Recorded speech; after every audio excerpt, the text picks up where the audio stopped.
The economy, taxes, droughts, Nebraska farmers have weathered a tough year. Ahead on this special year-end edition of Grow, we take a look back at the big stories in Nebraska agriculture, and it all starts with the economy, but also some of the positive developments we've seen, and we revisit some of our favorite memories from the past year. Thanks for joining us here on NTV's Grow.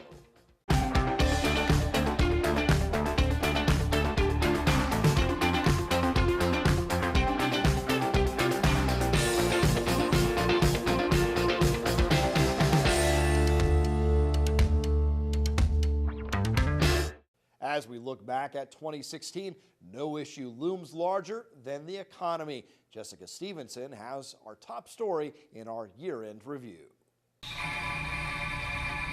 Now the grain is in the bin, farmers look towards another uncertain year. The USDA says farm income is down for the third straight year and may end up as the lowest in nearly a decade. We talked to farmers and ranchers. They're clearly concerned. Prices aren't the best after you look at the past 5 years. Our expenses are, still high, and our income has dropped, third to half of what it was a few years ago. It's affecting ranchers too. A calf that sold for $1,800 2 years ago is now half that, and feedlots are feeling it too. In the last 12 to 15 months, we've lost $2 billion in the cattle feeding sector throughout the state. So again, that comes back to Main Street and the viability and the strength of our state. As farmers spend less, that affects more than just businesses in agriculture, but rural and urban communities alike. The largest segment of the Nebraska economy, so when agriculture experiences a downturn, the Nebraska economy experiences a downturn. A survey by the State Department of Agriculture finds 77% of producers are concerned about obtaining operating capital in 2017. Farmers are also buying used machinery instead of new. But the numbers also show the vast majority of farmers and ranchers plan to stick it out and keep farming in hopes of better times ahead. Hopefully, we had enough cushion from the good years saved back that we can weather the storm here. Livestock powers Nebraska, but it's been a tough year there as well. Cattle prices just a fraction of what they were a year ago, but there are also some positive developments. Here's a look. Opening new markets, Nebraska beef heads to Israel for the first time in more than a dozen years. It took a lot longer because this market was closed to the United States, and therefore opening it up took a lot of effort. An effort Nebraska leaders are willing to make, and it's paying off. A decade ago, Nebraska's share of U.S. beef exports was less than 4%. Now, nearly 20%. We're now marketing Nebraska, telling Nebraska's agricultural story, working in partnership with our beef industry as well as our packing industry to try to drive demand. While at home promoting livestock as a way to create opportunity in rural Nebraska. The livestock growth in Nebraska is one of the things that is exciting. We've got poultry barns going on. We've got a lot of hog finishers going in. There's no question that Nebraska is ripe for livestock growth. That's really happening. So the question is, how can we keep doing it well? But some face opposition when trying to expand livestock facilities, whether a small barn or a large processing plant. The State Department of Agriculture encourages counties to be designated livestock friendly. We're at 41 counties, so we definitely still have potential to have more livestock-friendly counties. Not only livestock-friendly, but now we have the livestock matrix that will be a zoning tool that counties can use. The economics of raising livestock is the big challenge, but Nebraska continues to be a leader feeding the world. Staying with the livestock theme, it was a big year for cattle shows in central Nebraska. Grand Island hosted a couple of junior national shows, including the Angus Association, the biggest breed show of them all. And once again, we brought Grow on the road as Marilyn and I talked to many of the great cattle families. Another highlight always the State Fair, where they welcomed visitor number 2 million since the move to Grand Island. Looking at policy issues that affect farmers and ranchers, you tell us clearly, number one, property taxes. NTV's Sarah Kirkley has a look at that and some of the issues in Washington affecting farmers and ranchers. Without question, the number one issue on the minds of members is property tax reform.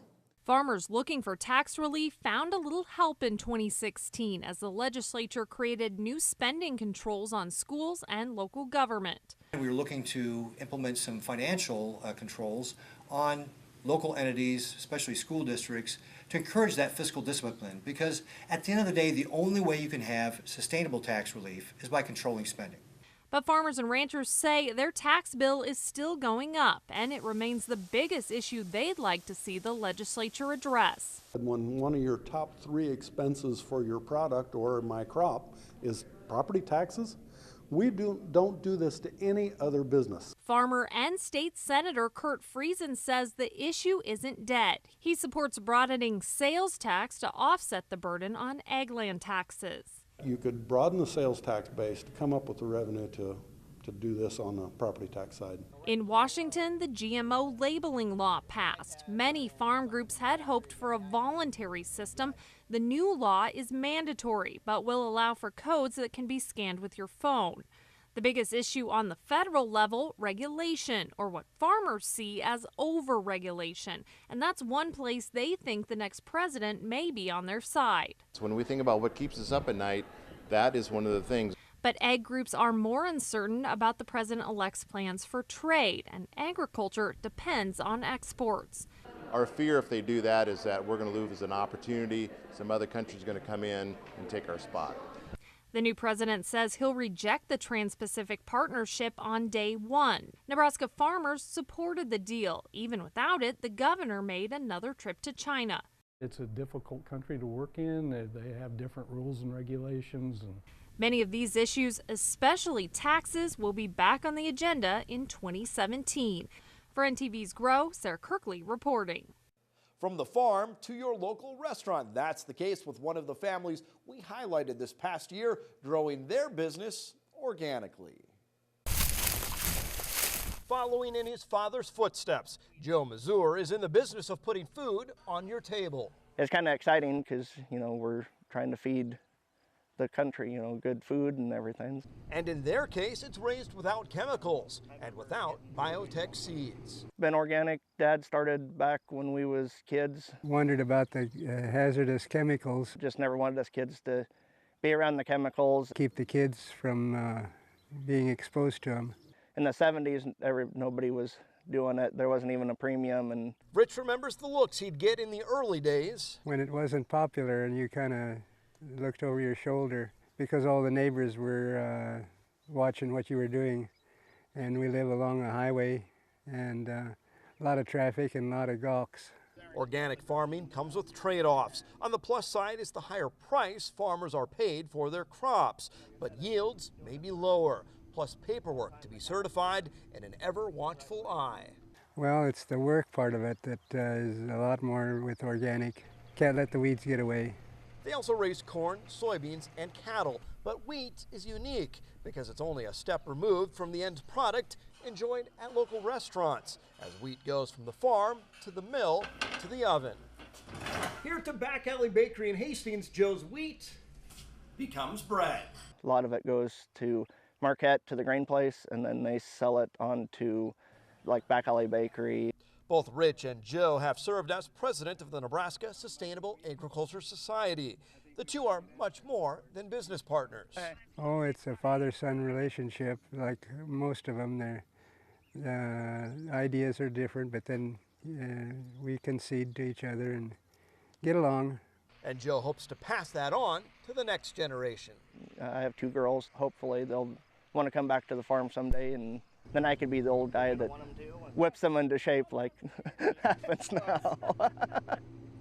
And an update, Joe and his wife are expecting, blessed with another child due in March. And on the farm, Joe says they just sold their steers from last year. They went to an organic farm in Virginia. Later, Regina Bird takes a look back at the big stories in weather, including the drought. But up next, some young people and their hogs. Stay with us.